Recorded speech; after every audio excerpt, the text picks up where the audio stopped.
When you take a look at the new Petals and Wings Stamp TV kit, soft, whimsical springtime cards come to mind. But if you add a Versamark pad and a little gold embossing powder, you can make a striking card that's perfect for anyone who likes a more elegant, formal look. Let me show you the tools and supplies you need to do the techniques to create a card like this. First, you're going to need some rubber stamps, and I'm using the frame stamp from the new Petals and Wings Stamp TV kit. Then you're going to need some Versamark ink. You're also going to need an anti-static pad to remove static from the surface of your card, as well as absorbing any of the oils or debris that may be on the surface of the card. This will keep the embossing powder going in the right spots, just on the Versamark pad, but not sticking anywhere else on the card. And you're going to need some embossing powder, and I'm using the Ranger Super Fine Detail Powder in gold. And it's important with a stamp that's this detailed to use a fine detail powder.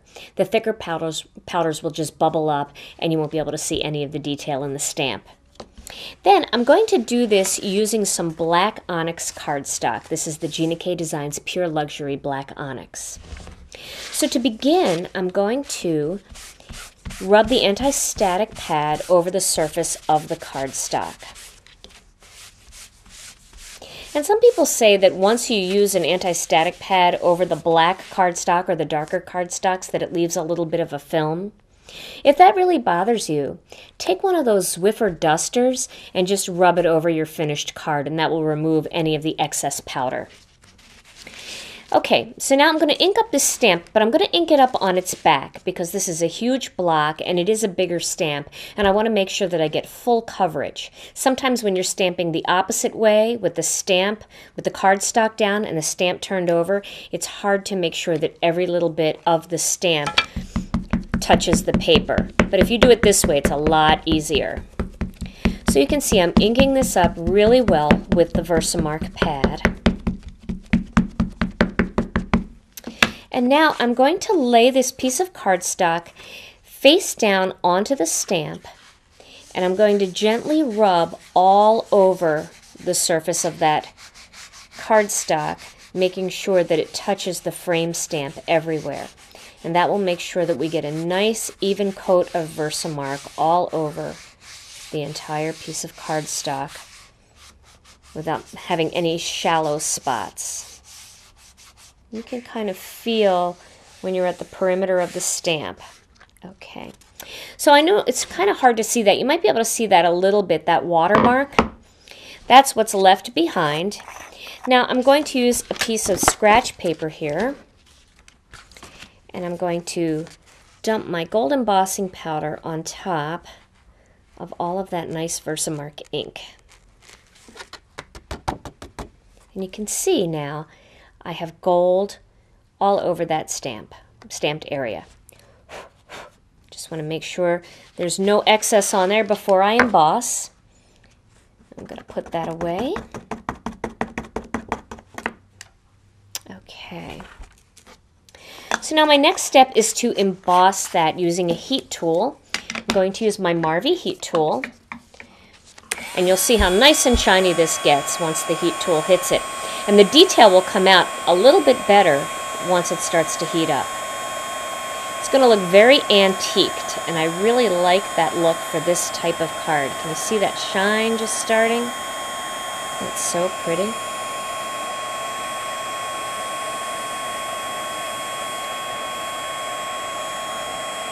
want to make sure you don't sit too long on any one area because you don't want to burn the embossing powder, but you do want to make sure that it's thoroughly embossed so that none of it will wipe away.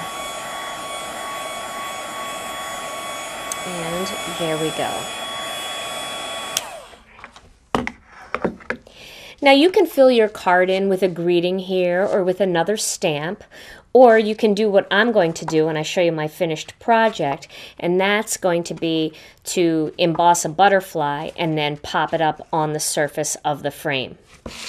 So let's cut out the frame now. I'm going to use the Cuttlebug, and then I'm going to use one of the Spellbinders dies. This is the Label 16 die. And I'm going to start with my B plate, my A and B plate. And then I'm going to lay that piece of cardstock down and line up my frame. so that it looks just perfect. And now I'm going to lay my C plate on top. Let's see if that moved at all. No, that looks pretty good. And run it through.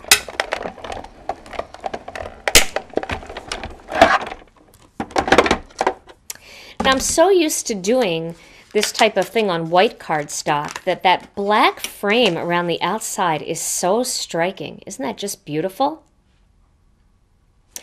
Now, I also want to use a piece of gold cardstock, but since gold cardstock doesn't come in the Petals and Wings Stamp TV kit, and I want my gold cardstock to match this frame perfectly, what I'm going to do is I'm going to make my own cardstock. And I'm going to do that out of a piece of Gina K Designs Pure Luxury 80-pound white cardstock. And what I'm going to do here is just take that Versamark pad, and I'm just going to rub it down the side of the cardstock, turn it, and do the same thing down all four sides. Now, it's not important that you cover the entire piece of cardstock. You just want to make sure that all around the edges, pretty far in, is covered, because this frame is going to sit on top of that, and the frame is going to block a lot of it, so it's not as important that the center is covered, and you won't be wasting too much embossing powder then.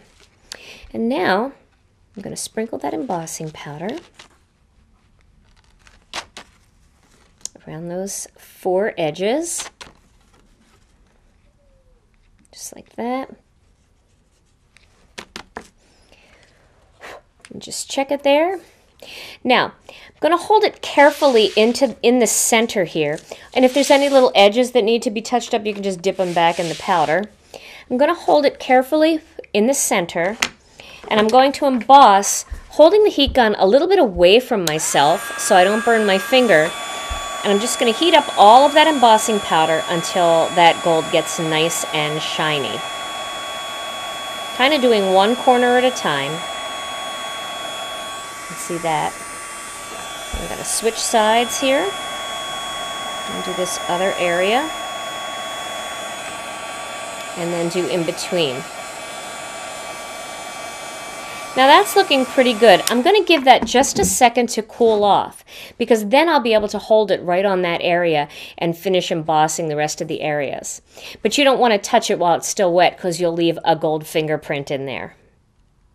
There we go. I'm still going to hold it on the edge, and then I'm going to finish the embossing process. What's nice about doing this technique is if you have gold embossing powder or other color metallic embossing powder, and you also have metallic cardstock, they may not match. Some gold is a little bit more antique than the cardstock, some is a little brighter and shinier than the cardstock, and if you really want that continuity where it all looks just like it's all coordinated perfect, you're going to want to make your own, and it's so easy to do. So this little piece of cardstock will be mounted right onto a black card base. And I just have a little 4 1/4 by 4 1/4 card base here. And I'm going to tape that on with a little bit of mono dot style adhesive. You want to get that tape right along the edge, and then you can add a little bit in the center.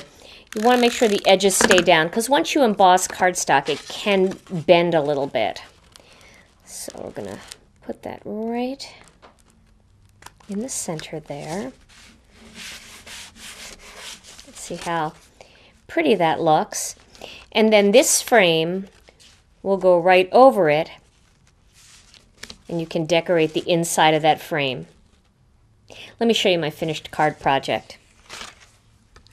What I've done here is I've stamped the little butterfly image from the Petals and Wings Stamp TV kit, and then I just cut it out using a pair of Cutter Bee scissors, and I added a little greeting in here, "You make me believe I can fly." And I love this kind of card. It's almost like a thank you card for a friend who's helped you through some rough times, or it would make a nice graduation card because that person is now coming out of their cocoon and moving on to the next phase of their life. Even a retirement card. Isn't that pretty? And all that gold and shimmer coordinates so nicely. I used a little 1/4-inch pop dot, a couple of those, to pop up the butterflies so that butterfly looks like it's actually flying off the card. And then I just kind of bent the antennas up just a little bit to give it some more texture and dimension. Try this technique with other metallic embossing powders, or use vibrant colored embossing powders to create a less formal looking card that has added texture, color, and shine.